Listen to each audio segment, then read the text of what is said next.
Storm, a comedy game design podcast by two guys who know nothing about comedy nor game design. I'm Trevor Scott, and with me, as always, is the wonderful Ben Slinger. I have a surprise for you. I took an intensive comedy and game design course this week, and now I know something about comedy and game design. Well, so you balance out me then, who still know nothing about comedy or game design. No, I'm just fucking with you. I don't know anything about those things either. So, in having said that, let's do some of each of them. Hopefully in, relatively equal parts. I think we're going to play a little game we like to call Click Pitch. This is a game where we each have a random word generator in front of us, and on the count of 3, 2, 1, click, we're going to each get a new word, read them out loud, and we're going to turn those words into a delicious, tasty, craveable game design. And we'll do it a bunch of times. Awesome. 3, 2, 1, click. Yeah. Saving. Revision. What came to mind immediately is some sort of game where you can load a previous save and I'm thinking something along the lines of version control. Yeah. You're in sort of like a very small sort of section. You make lots of autosaves as you sort of go, but you can sort of go back and fix problems that you had in the past. Yeah, in a very you can revert visual kind of time. way. Yeah, in a very visual kind of way where you can. And I know we've done some things sort of similar to this around time traveling and dying and regoing or whatever, but this is very much you have control over this time stream in such a way that you can see these past save points and maybe even dig into them to kind of see the flags that are set. Like it's you solved this, you did that. And you have to. I kind of like that any experience that you have throughout the game, you continue that experience, and if you go back to an earlier save point, your character is actually still as leveled as what it was. In the highest save game sort of thing. Yeah, and it basically creates almost like a branching path. Yes. Yeah, well, exactly. And so you spend your time, you may be going through a relatively limited sort of area or story, sort of branching story tree or something, but you're replaying sections so that you can, because I wonder, you brought up version control, if you're trying to create the perfect run by merging branches. Yep. Without conflicts, right? So it may be that in one run, you can't, do the 7 different things that you need to do. But if you do 4 of them in one run and 3 of them in the other and then merge those branches, now you're moving forward as if you'd done them all in one run. Yep, I love that. But you have to sort of SVN and Git and that sort of stuff. Yeah, exactly. You're committing something, but you can merge those commits later on. As long as there's no conflicts, you killed someone in this one and you didn't kill them in this one, that's a conflict that has to be resolved. Exactly. Well, you may be maybe you just can't, maybe you just block that merge.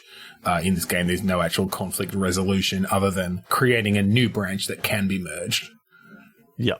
That's kind of cool. And so it's all about figuring out what those conflicts would be, And you're sort of making those decisions in a way. Because it's not even necessarily that killing someone in one and not in the other would be a conflict, because surely, that they just... Well, I guess it would be. Yeah, I guess it would be. It depends if they're an NPC or whether they're just some sort of random...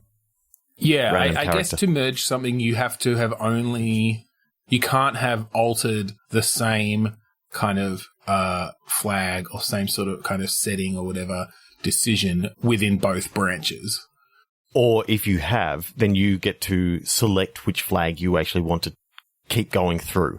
So say you went through and... Or maybe you've got a limited supply of whatever it is that resolves conflicts like that. And you get to select which branch that decision comes from, but you're using it's some sort of power that you use up. Because otherwise I'm thinking it makes it too easy. Because if you can just merge everything and get the best of everything, then then that's too easy. But if you're having to make decisions about, oh shit, like I did these 2 runs, one of them was really good, but I, accidentally killed a bunch of people, and I want to merge these branches, but I've only got 3 like conflict tokens. Yep. And so I can only save 3 of them and alter the timeline to commit that branch. Yep. Yeah, I kind of like the idea. Any software developers out there or anyone who's used version control is just loving this, but everyone else is probably a bit confused. Yeah, but I think if we explain it well enough that pretty much at any time during the game you realize, oh, actually I needed this flag set earlier, so you can sort of go back and fix that up. You create a branch that sort of goes off, and then you can sort of merge that in. Having reset those flags. Yeah, well, I think the key would very much be making it very obvious when a sort of a decision or a flag has been set that can be merged, right? Because it's obviously not every little path and every little whatever. It's particular things within the world. It's maybe, particular choices made in a dialogue or, NPCs living or dying. And I think you're creating a world here then when in a single run, you can definitely fuck things up so that you cannot go further or that you can't get certain endings or whatever because a quest item was destroyed or an NPC was killed or you made the wrong decision back there. But the whole point is then you go, oh, okay, well, all right, I'm going to create a branch off there, keep playing. You don't want to actually have to play the rest of the game up to that point, but as long as you do it right and merge the conflicts correctly, you've now altered the timeline. Yeah, so even though, your flag basically that you originally set, which was, break the coffee cup, and that enabled you to talk to someone, but by not breaking the coffee cup, you couldn't talk to that someone to get this other flag set. But the fact that you've already got that flag set, it doesn't matter anymore. Like the flag was set, that was the main thing. So you can continue it doesn't on. actually create paradoxes in that way. Because you're sort of just altering what did happen but you're able to merge them in that way. I wonder though if you can have some sort of outcome to that where if there was a dependent flag, right? So breaking the coffee cup to talk to this person. You can't in a single run you can't talk to that person without breaking the coffee cup. But you've obviously done a merge and you have now simultaneously in the past not broken this coffee cup and talk to this person. I wonder if you can then have the people in the world refer back to that in some way and get confused because they remember both. How? Yeah, well, they remember both instances. Well, no, I think they just they remember what your final merge is, but it doesn't actually make sense to them, right? Because how could you have talked to them if you hadn't broken the coffee cup? So if you bring that up in a conversation tree, I mean, you could even make that a mechanic. It's you have to sort of remember those little dependencies, and because maybe it tears the timeline apart in some way if you poke at it too much and have people remember it or try to make sense of it. Yeah, I kind of like the idea of you're seeing sort of stretching at the seams sort of thing and things maybe pulling in from the outside of the screen. Yeah. As you start talking about these things, but sometimes you may have to actually, press a little bit and get pretty close to almost breaking it.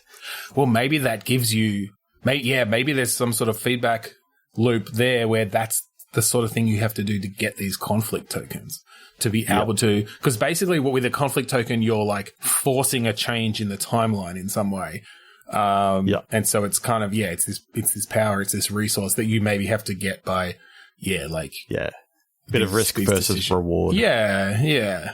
Oh, I like it. That's cool. Really cool. That's really cool. Okay. 3, 2, 1, click. We'll call it rebase. Shock. Wine. With an H? No, just wine as in wine. As in the drinkable drink stuff. As in rotten grapes. Yep, so I'm thinking what's the worst shock that you can have when having wine? Well, that wine is no longer wine, it's now vinegar. So I think it's sort of like one of those maybe it's an adventure game where you're I can't remember how you actually say it, but you know, like the sommelier, sommelier or something. A Smelly Eh. Smelly Eh. I like the idea that you come into this restaurant and you're their new hire, and you go downstairs and into the wine cellar, and it turns out that like the air conditioning down there, or the you know, the humidity, like it's basically like a climate control sort of thing down there is basically on the fritz, and it's incredibly warm down there, and it's turned all the wine into vinegar. Okay. And it's now about how, you know, you can replace or disguise the flavor. Well, maybe you're just trying to like convince people that that's what wine tastes like, and because they'll believe you because you tell them it's really fancy wine, and they're just like, I can really taste, you know, that citrusy, very strong vinegary flavor in there. But I guess that's, you know, it's a hallmark of the 1973 Cabernet.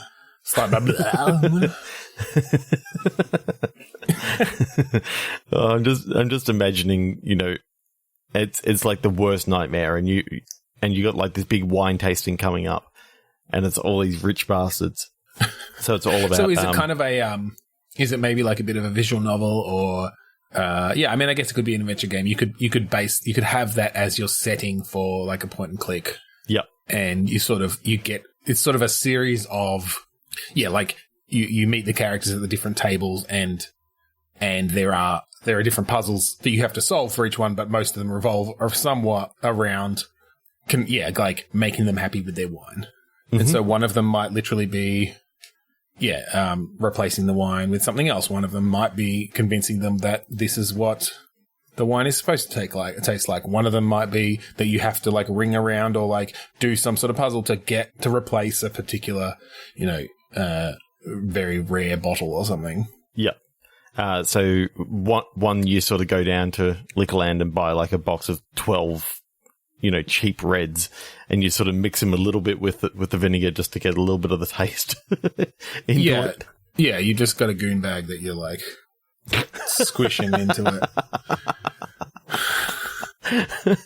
I'm imagining now that you take the goon upstairs and you're like, yeah, this is a special like decanter. It just makes the wine breathe a little bit, but that's not it. too. Yes, I love the idea of convincing fancy people that a goon bag is some like super upper class. Like this is all the rage of how it's pressurized. It's, you know, yeah. Look how shiny it's all about it's all about forcing air into the wine, but in reality, it's just fruity Lexia and fucking. Oh, that's great. I love that. So, all right, if that's kind of that feels like that, you know, the first kind of set of puzzles that you get after the introduction in a game like this. Do we go into higher stakes in some way? I mean, it doesn't need to be like super crime or whatever. It could just be maybe your character wants to like run their own wine bar or something, as like them kind of finding the way to do that. Yeah, I agree that it's not crime. What I kind of like the idea of is that you've almost been set up to fail by the owner of this restaurant. And, you know, he was actually doing this whole thing, you know, ruining the wine to collect on the insurance. Yes. Yeah. And so, you know, you've turned it around and you know, brought this was going to be like your big opportunity to impress some bigwigs, to try to like invest in your new wine bar. And the boss has totally screwed you on it for his own selfish means. But you're also able to fix it, as in. But then, so the puzzle is still keeping the respect of these people, and while dealing with this.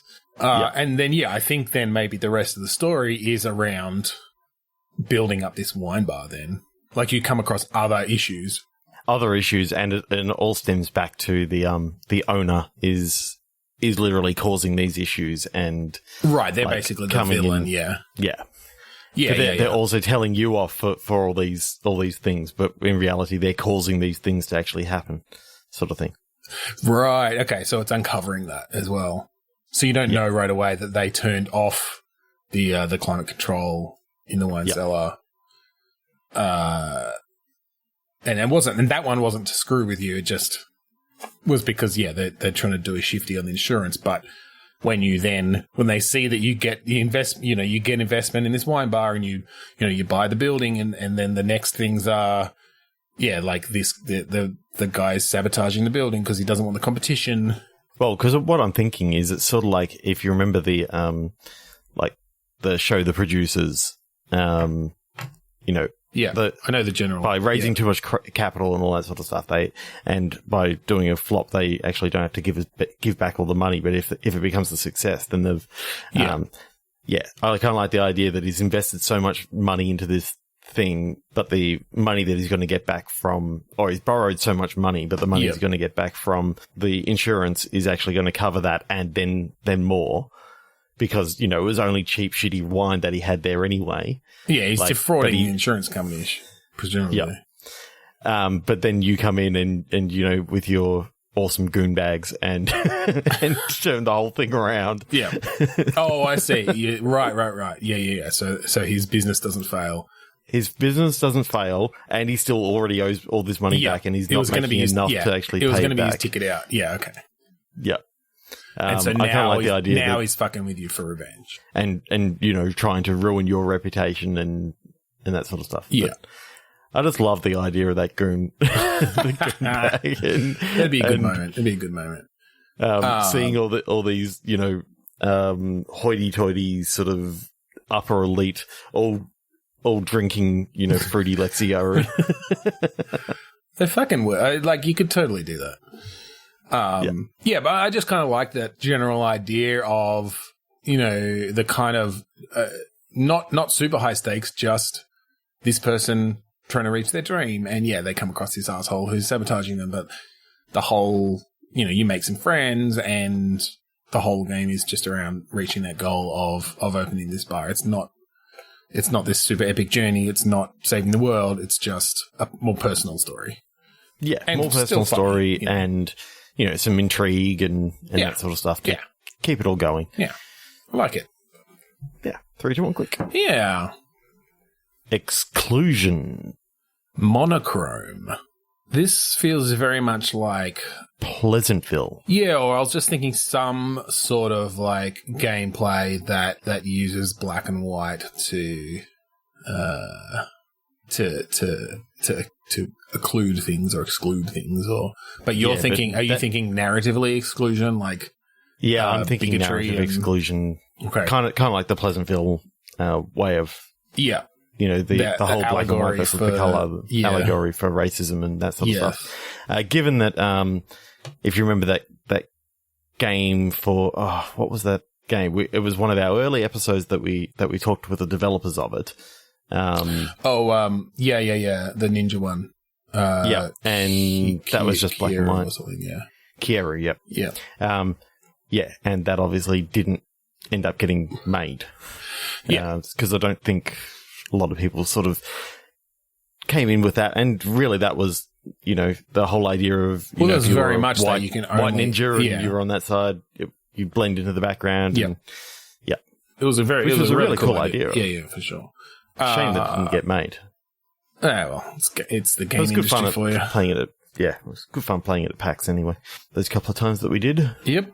Yeah, so I'm thinking, I like the idea of the Pleasantville sort of story. Yeah, well, can we take this into a game space then? Like that sort of idea of nostalgia for the old days, and whether we full on go back to like, I don't know what the equivalent of, like if you actually go to monochrome games, then you're talking kind of text adventures or, there's not much graphical in the way of monochrome video games, but I'm kind of seeing it almost as if, if this was a first person shooter and sort of starts in like the 1950s ish, sort of, I'm picturing almost like a Leave It to Beaver sort of, very vanilla sort of world. Oh, so you're going the full-on Pleasantville.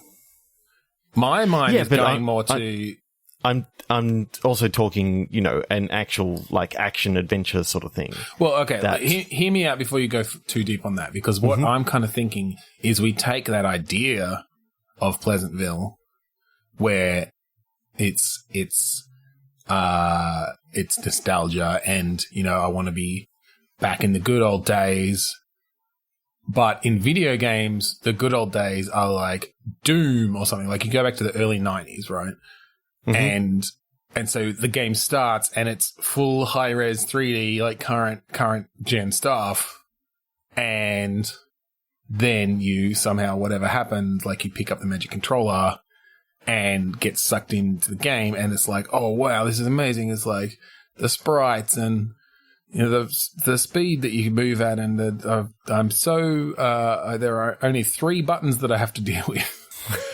But then, like in Pleasantville, like people start waking up, to the realities of it, and then they start popping into like high res.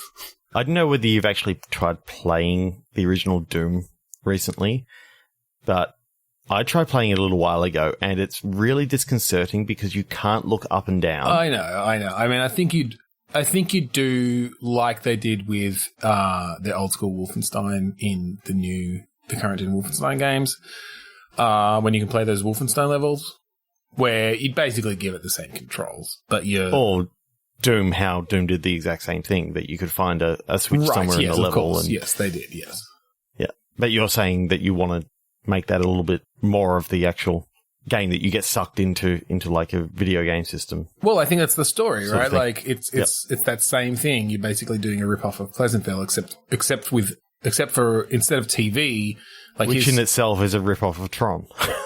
I mean, sort of. Like Pleasantville, the whole thing was he loved this show where it seemed like the world was simple in that day and age. And everything was black and white and everything was easy and there were no problems, but he gets there and the problems start to reveal themselves. So I feel like there's a gamer who is like, oh, all the problems of the world, and like, I don't want to deal with, leveling up, skill trees and DLC and loot boxes and whatever. Like, why can't we just go back to simple 2D sprites and, all you had to do is shoot your way through whatever. And then they get there, and at first it's amazing. And they're talking to the people there, and it's exactly what they hoped. But then it starts to come out that these people here are actually, and here we go, 3-dimensional beings. Like they have more than 2 dimensions in their personalities. They've actually, and as like all the zombies actually have, families and all this sort of stuff. And you make it a bit of a parody, but then that's that whole thing. Like in Pleasantville, as the mother or whatever, like started coming to terms with her sexuality and different things, like she started to go into color. That same thing happens. Like as you literally flesh out these zombies, their like personalities, they start like getting more polygons and bump maps, getting they're 4K voiced textures. now. Yeah, like I think you could really play with the idea around video game history, and they go through phases, right? Like first they pop into like low poly 3D, and then their textures get better, and then they get normal maps, and well, I'm also imagining that you go through sort of like a lot of the old games were also kind of like with Duke Nukem, how it started off as like a 2D sort of game. Well, Wolfenstein actually started out in Castle Wolfenstein as like an ASCII-based right. I mean, I guess it depends how far back you go. Because I'm sort of, I think it's still somewhat of a shooter, but it becomes more of a not a walking sim as such, but it's very much character based. And ironically, perhaps more like a modern shooter, where there's a lot of like walking around your home base and talking to people and getting, their backstories and different things. Yep. Okay, let's click again. Okay. Rag. Philosophy. Okay. My mind went straight to the like trope of the janitor who's like all wise and all knowing. Yep. Which I'm sure is problematic in some ways around, glorifying. I mean, not obviously that is a respectable job, but anyway, that was where my mind went. Or like the Goodwill Hunting sort of rising from the working class or the lower class. Rising from the working class. Yeah. Or it's also there in Gattaca and that sort of stuff as well. Yeah. Exactly. I did like the way they sort of dealt with that in Gattaca. That was really quite awesome. Oh, yeah, that's a good movie. I haven't seen that in a long time. Yeah, I need to watch it again. But yeah, there could be something there around like a working class person who kind of makes like is making their way into the echelons of academia or something. Yeah. We're going very kind of narrative adventure-y tonight. Yeah, we are. That's okay. So I'm almost thinking that why don't we go the opposite way? Okay. In the fact that there's like this teacher at this university. Okay. Yes. And, he's like teaching philosophy and all this sort of stuff. And as you're in his class and you're listening to what he's saying, some of the things that he's saying is sort of not quite right. Okay. Like, and so when you start reading into it, you can maybe see that he's just reading word for word something off like a Wikipedia article. So this is someone who's faked their way into academia? Yeah, faked their way into academia, and it's all about, having to try and catch this guy out and okay. I kind of like the idea that I like the idea that this guy literally in his own words Goodwill Hunting his way into this job. Yeah. And now he's just like flailing and trying to convince, like trying to keep the charade up. And you're kind of breaking through it. Okay, I like that. That's a good way to take that. It's sort of like just, sort of like the opposite way of looking at it also means that, you can maybe edit the Wikipedia article to add some extra things in, and then you hear him talking about that in the next lesson. Right. Okay. Yeah. Okay. So how does this play out? Is it one of these games that sort of, like a lot of it takes place in like instant messaging and email, like it's kind of an interface sort of game. But I like the idea that but it's still this full 3D world. You'll have a scene where, you're in the lecture and the scene is kind of first person. The computer's there. You can sort of see maybe out of focus or like switches back and forth between focusing on the computer, focusing on the lecturer. But you're having a conversation, like you're IMing your friends and stuff at the same time, or editing Wikipedia. Yeah. And that's sort of how that plays out. Yeah.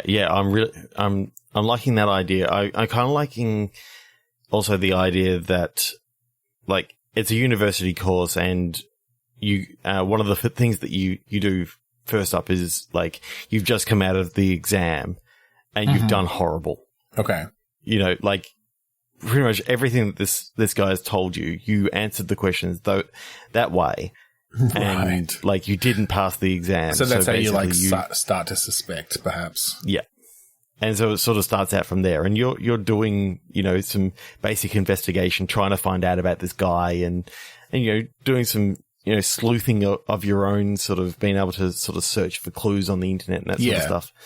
Yeah. Well, I really like this general. So I think like each sort of scene is you're in a different place and your main focus is on the screen of this computer. But I love the idea of like a fully rendered out of focus background. Like you're in a coffee shop or you're in your bed and you sort of see the TV flickering in the background or something. Yep. Full ray tracing as well. Like, oh yeah, totally. Like, I mean, the rest of the main gameplay is literally just going to be a UI on the screen. So why not UI 2D, but why not make the global illumination behind you? Like you see those god rays coming off the TV. You can see your ray traced reflection in the screen. It's real time ray traced. Okay, so I'm thinking in like the second or third act, like you start seeing like some weird things happening on your computer and that sort of stuff. Like you actually notice that there's like a keylogger on your PC that gets picked up by like your virus tracker and all this sort of stuff. Yep.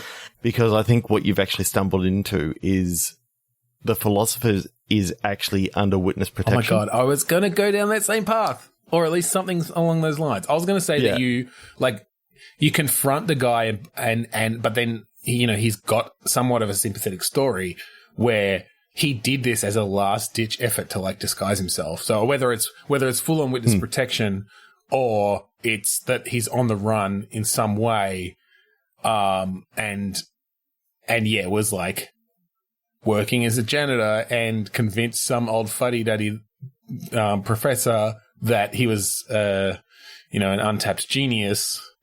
And then that professor died, and he just like managed to take his job.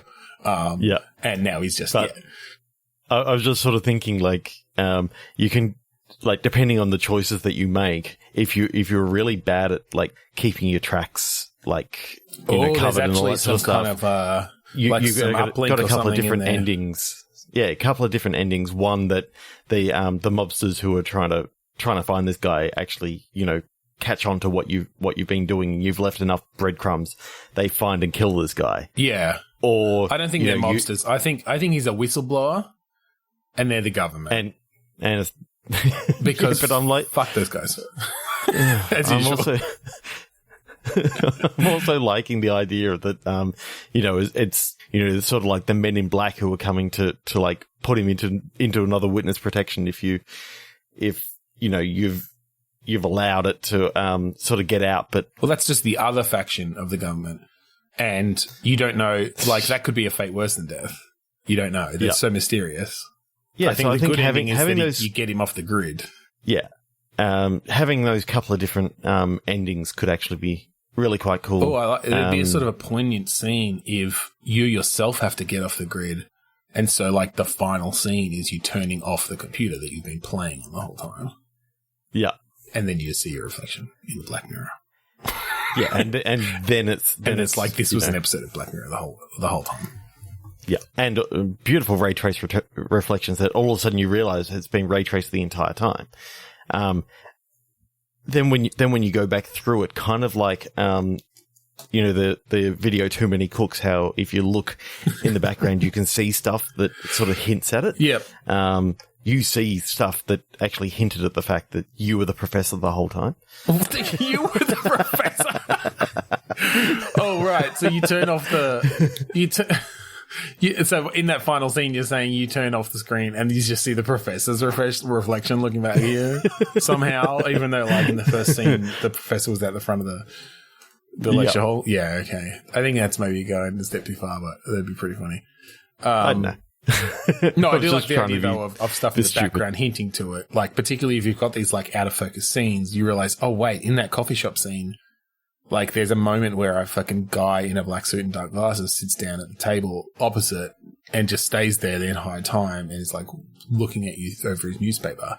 Oh, God, I'm just imagining if you actually, you pay close attention next time you play, you just see this guy staring at you unblinkingly, like Dora-like. Just in every scene. Never blinking. Almost like a fringe observer sort of character. Yeah. That could be kind of cool. Cool. 3, 2, 1, click. I like that, yeah. I like some of these little interesting narrative ways we've taken tonight. Yep. Oh, here's something we can run with. Ear.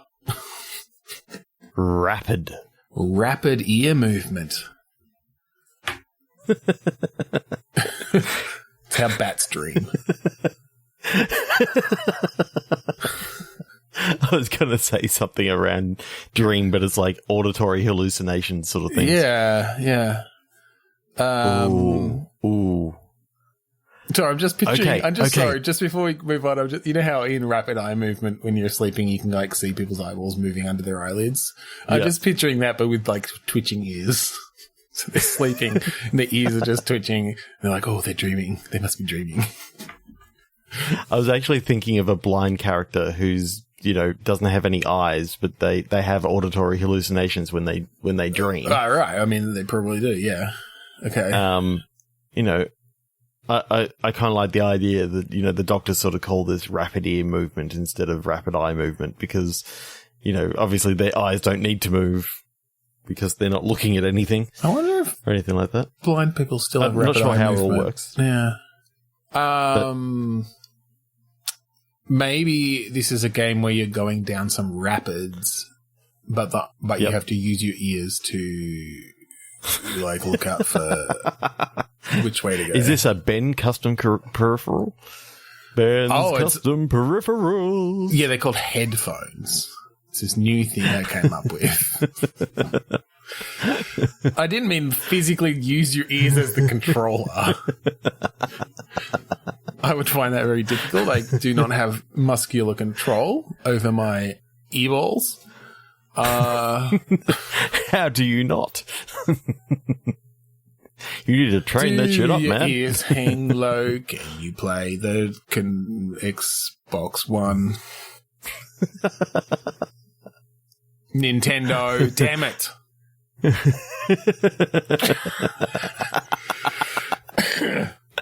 Alright, let's click again. 3, 2, 1, click. Tuxedo. Trinity. Ooh. Interesting. Is this a Matrix game? I was thinking that. It's like a Matrix James Bond game. Yeah, I was sort of thinking what would actually happen to like James Bond in the Matrix. Like there's Matrixy things going on and you play a character who isn't actually hasn't been taken out of the Matrix yet, so you see some weird shit going on. Okay. But your character is just continually outside of the well, is this a parallel story? Is this one of those stories where you get woken up during the course of this game and find out about the Matrix? But yeah, like initially, you are not aware. I do like the idea of a kick-ass super spy who's sort of maybe they're like discovering the limitations of the Matrix themselves because they're doing such like intense stunts and stuff. Mm-hmm. They find these spots where they can like defy gravity, or there's a glitch, or they're running into agents or whatever, and realizing something is amiss. Is this? There's probably backstory that I'm not aware of. Maybe this is Trinity's backstory. Maybe she was like a kick-ass spy before she was woken by Morpheus. What she originally worked for. Like in the 80s or something. I'm picturing that when you first see her, she's just wearing like this black tuxedo. Yeah. And she's walking into this thing. And it turns out that she's actually working for like the Men in Black. Okay, investigating like... So, investigating aliens and that sort of stuff. Yeah, or what they think is aliens. Like, yeah, so when she actually gets pulled out, she goes, that makes sense. So there's no actual aliens, and they go, nah. Well, just that one that mouse programmed in and managed to slip in as a virus. Yeah. But it only grabbed cows and probed them. I really like the idea that Morpheus and them are just really fucking with Trinity, like, and all the Men in Black, like they just keep on programming all these things into this Matrix.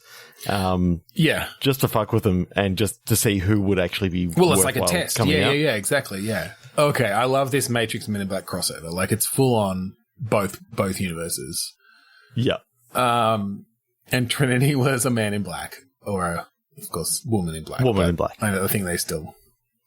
I can't remember. Did they address that in the new one? Yes, they did. I can't remember. They did. I did see it.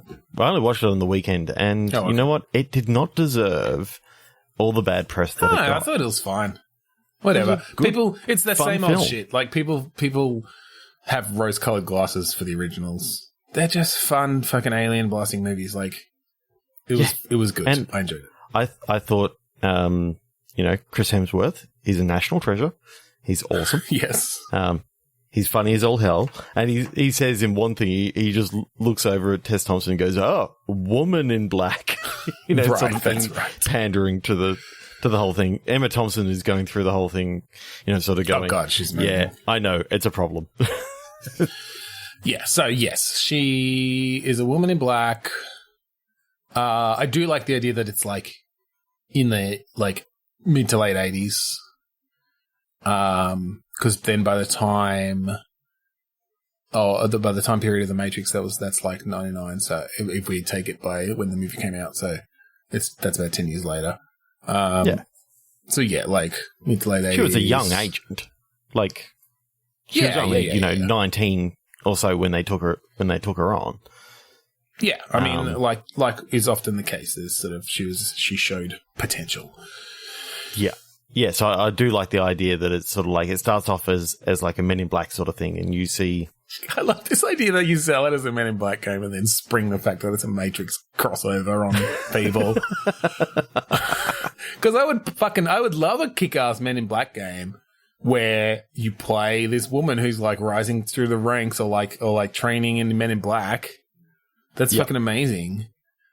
And you see like this weird shit of, these people fighting, and they're just sort of fighting on the walls and running along the walls and all this sort of stuff and dodging bullets really quickly. And it's like, it feels very, very alien-like. And it turns out that no, they were agents versus like the Matrix sort of guys. And there's just something weird about these aliens in this game. But I do like the idea of seeing, the typical building from New York City and that sort of stuff. From Men in Black. Maybe it's got a brand new, crisp, coat of paint, so it looks like a brand new building. Still suburban-y, with a big fan and all that sort of stuff. Yeah. But it just looks brand new. So sorry, I'm just looking it up. They literally in all of Matrix canon have not said Trinity's real name, so that's actually perfect. Yeah. Because, you can, like, bring that in later that, maybe as a Men in Black, she's like a super good hacker or whatever. Mm-hmm. Like, that's part of what she does to find people or to find these aliens and track them down. But, like, at some point she gets the nickname Trinity and players are just like, oh, that's a bit of a weird, like, thing. They're ripping off the Matrix. Oh, you know what? What? In this world, like we can sort of take what they did in the Matrix and sort of expand a little bit. Okay. In this particular Matrix that she was in, like there's not actually one Matrix. It's like she was in another facility where aliens did actually exist in this other Matrix. Oh, okay. You're saying that there are there's multiple servers. Yeah, multiple servers. She was in like an experimental server farm. Yep. And this one included aliens and weird shit sort of going on. Because the robots were like experimenting to say, all right, will these humans stay happy if we give them like all this fanciful shit to do? And like this world with paranormal stuff and with, or at least, with alien invasions and different things. And then when you get broken out in like the middle act, and you get to go into some of the other Matrixes, like you finally. I love that it's like all these other movie universes. It's like, okay, here's the one where they let people have superpowers, and it's all fucking MCU stuff. And you don't mention it as God, no. MCU. It's just you see like, oh, there's some weird mutants over there. Well, yeah, you see like a red and gold blur fly across the sky, or and it's sort of like just being able to see these different universes, and then you end up sort of closing down all those ones, and there's just one more universe left, and then when you go in, you see like Mr. Anderson. And it's that's where it's sort of, she's now trying to close down this one. Yep. Okay. What do you think? I love it. Particularly because Yeah, I still want some of the James Bondy stuff in there, but like that can be as her work. Well, that can be another one of the universes. I mean, I guess that could be one of the universes. Like she goes in there and this like parallel universe hopping Matrix game. Yeah, and I do like the idea that like these are the experimental ones. So there's, only a much smaller number of people that are actually in these. Yeah. Because they were only experiments to see whether they were actually better for, producing power instead of the. Oh, absolutely, and you can have a prime scene. Matrix. You can have a scene where they see like one of the failed universes, and it's just all these like corpses hanging off these vines because they shut it down. Oh, Jesus Christ!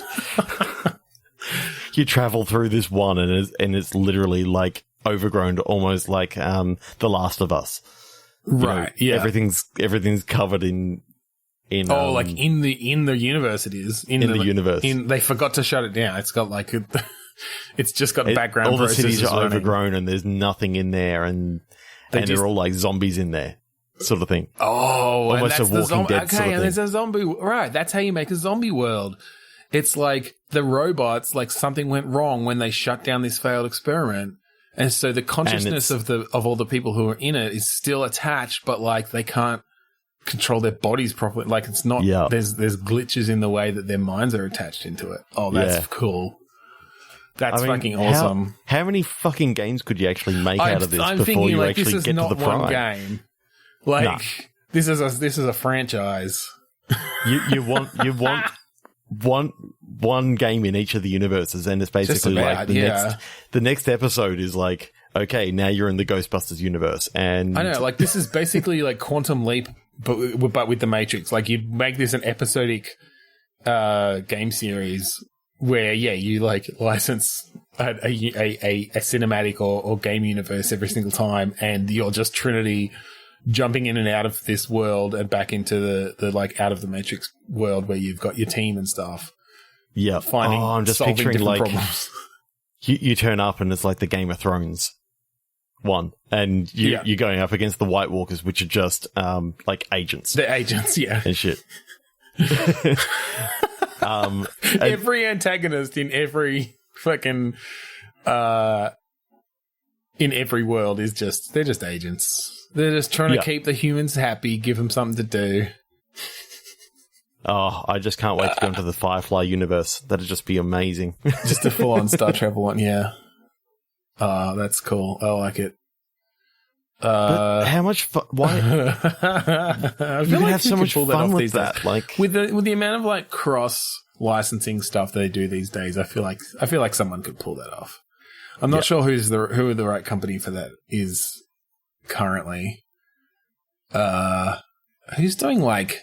I mean, I guess like because it has to be someone. It has to be a company who turn it around pretty quickly too. But is doing good sort of third-person actiony adventure stuff.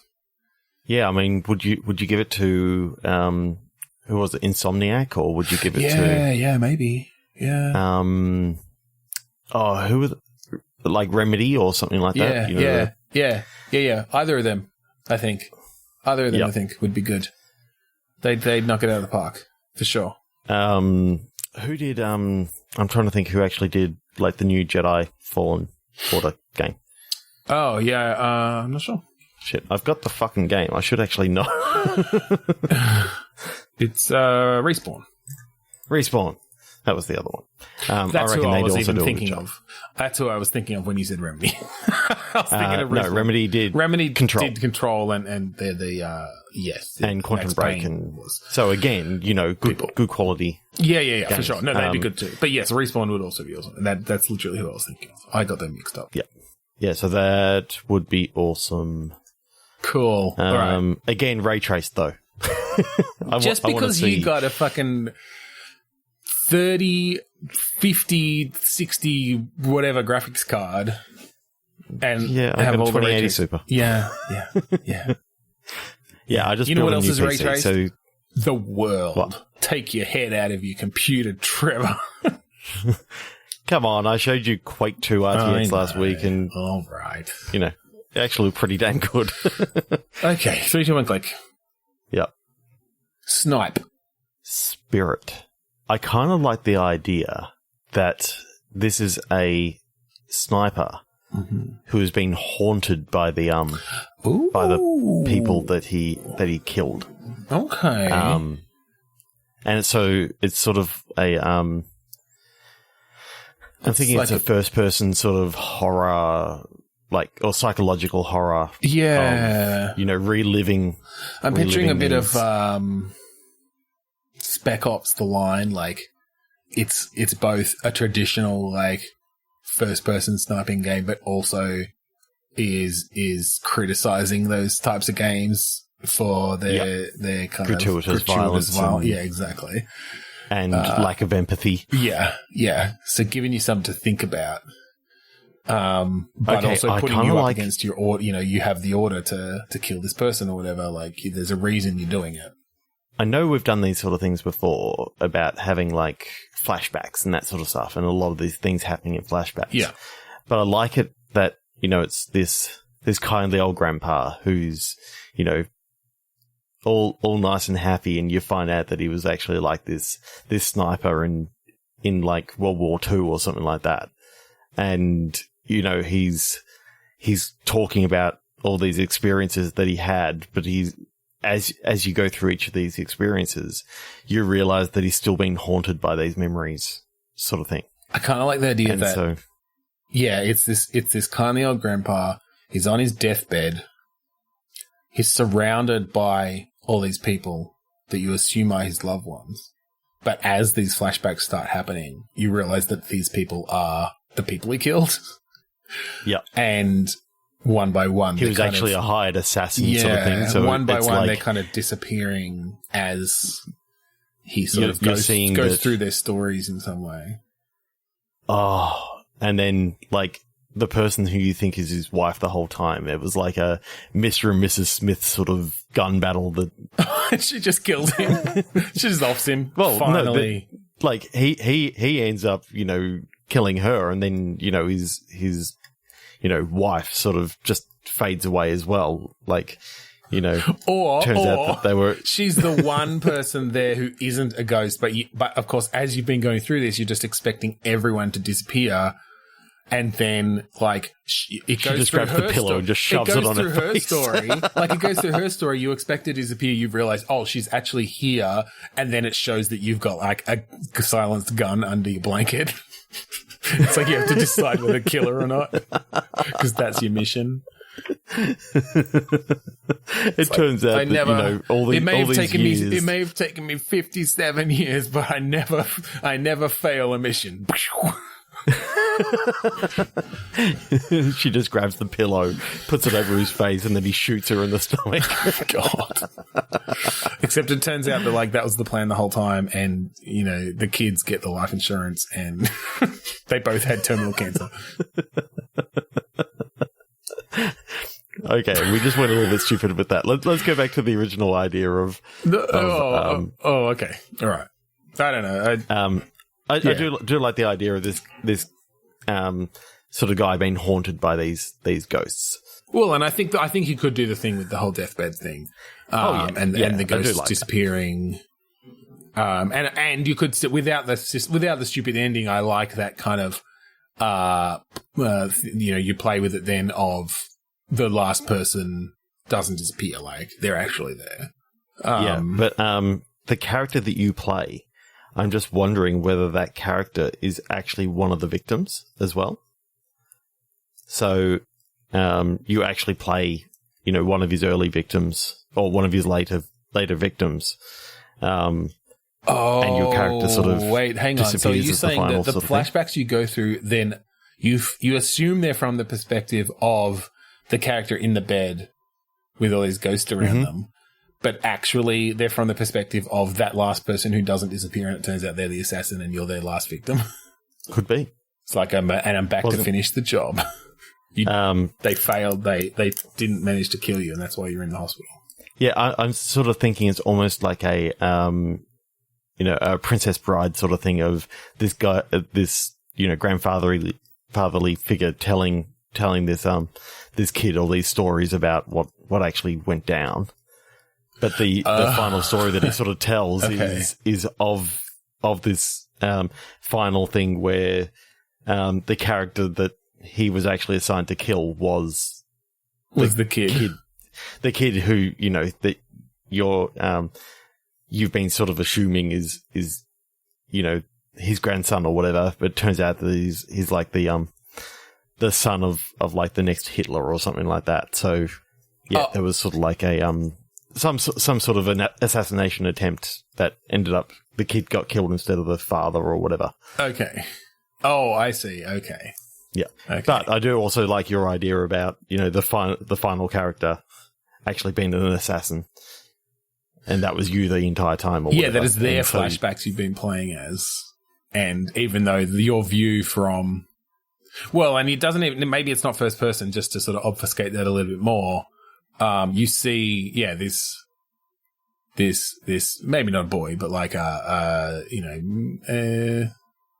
well, and I guess if you're doing the flashback, so you see someone of about the same age, I guess, in the bed with all these people surrounding them. It's going through these flashbacks. They're dying. They disappear from around the bed, and the player assumes, like this person in the bed killed all these people, and this is like their story. But then the last flashback, and all the flashbacks are in first person, of course. You see your victim, you see the final victim, and it's the person who's in the bed, and you just wing them. You hit him in the spine, and that's why they're in bed. Yeah, exactly. And so then it like comes back to the hospital room, and it's like, that's right, I'm here to finish the job. You're my like final kill, and before I get out of this business for good and run away to Mexico. And then John Wick comes up on the screen. You shouldn't have killed my dog. This is like John Wick. This is totally John Wick, the prequel or whatever. Like, didn't he? He was an assassin and he got out, right? Yeah, and then he picks up the dog and just walks out, and it's like the exact same dog from the movie. What's it called? From the first movie. Yeah. Okay, 3, 2, 1, click. One final. Right. Okay. Bouncing cube. Well, that's like that's real basic improv game design, because that's literally the first thing any game developer makes is a bouncing cube. Fire up Unity, attach one script. No, it jumps. Yay! Okay. All right. Is this kind of like Super Mario Galaxy, except instead of spheres, you're jumping between cubes of some sort, and each cube is a level? Is this a like cross between Commander Keen and the movie Cube? In that, okay, you've got a pogo stick, and you're in like this deadly trap. And otherwise, it's just Cube, but you've got a pogo stick and a helmet. Yeah. How would that work from a gameplay? Like, what are you doing? Well, I'm just thinking... Bouncing, obviously. So I'm wondering if it's kind of like the view of, like, Fez. Like, how you can rotate it around. Yep. You're like on an orthographic... orthographic view from one direction, and you can rotate it around. Okay. Yep. So you're playing, like, the typical Commander Keen style platform levels. Yep. But you can... sort of like, as you're making your way through these traps and stuff, you can like rotate it around to see the next area that you like to go into the background. You can actually rotate the whole thing around. You're still going on like a 2-dimensional.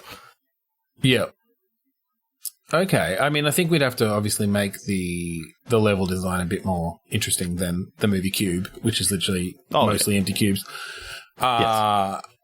But okay, I could get behind that general It's idea. like this, it's this massive, trap-based levels and all that sort of stuff. So each level has a theme, like laser beams or, you can't make noise in this level, otherwise spikes come out and sort of.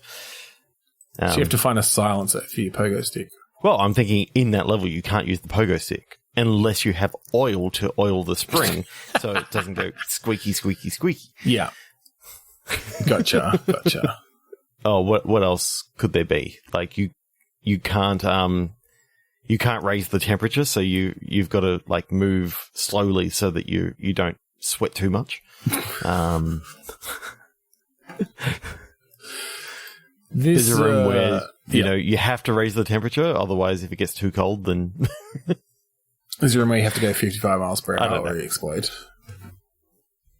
And so the speed level, yep. Speed 2, where it's on a boat. And and then speed 3 when you're on the Starship Enterprise and you must go warp 55 or you will blow up. Warp 5. No, warp 55. I know that's no beyond, such thing. No, in this game. Well, technically, if we're talking like the original, you're going 5.5 times the speed Star Trek, then the original Star Trek had a different warp like speeds. You've got a spore drive, all right? You've got a fucking worm drive. There's that fucking story of Discovery. It annoyed the fuck out of me. It's fine. All right. That was... Yeah, the show's okay, but I just didn't like the spore drive. I'm like, oh, stop it with, like, earlier Star Trek. Just go for future Star Trek where you can change as much as you want and it doesn't really matter. Picard, motherfucker. Yeah, I can't wait. Okay, I think we'll call it there. This episode. Oh, we're tangenting. All right, well, we are going to finish there. Picard, motherfucker. If you want to find us online, we're at podchaser.com/bitstorm. You can find all of our socials there, all our previous episodes, guest appearances of other shows we've been on. There have been a few here and there. We're also part of the 8-Bit Collective, and this is a group of podcasts, pop culture related, and we're sort of all just under that 8-Bit umbrella. Go to 8bit.net and check out the other shows. Check out the AGPN, the Australasian Gaming Podcast Network. They're a group of like-minded individuals who just want to help each other, and lots of cool gaming podcasts out there. Just check out at AGP Network on Twitter or Australasian Gaming Podcast Network on Facebook. And finally, we'd like to thank Kuridas for the use of the song Mount Defiance off of the album Containment Failure. That's it. So, thank you again for joining us this week on Bitstorm. I'm Ben Slinger. I'm Trevor Scott. Git merge minus force this level. Ha ha ha ha ha ha. Git reset minus hard. Ooh.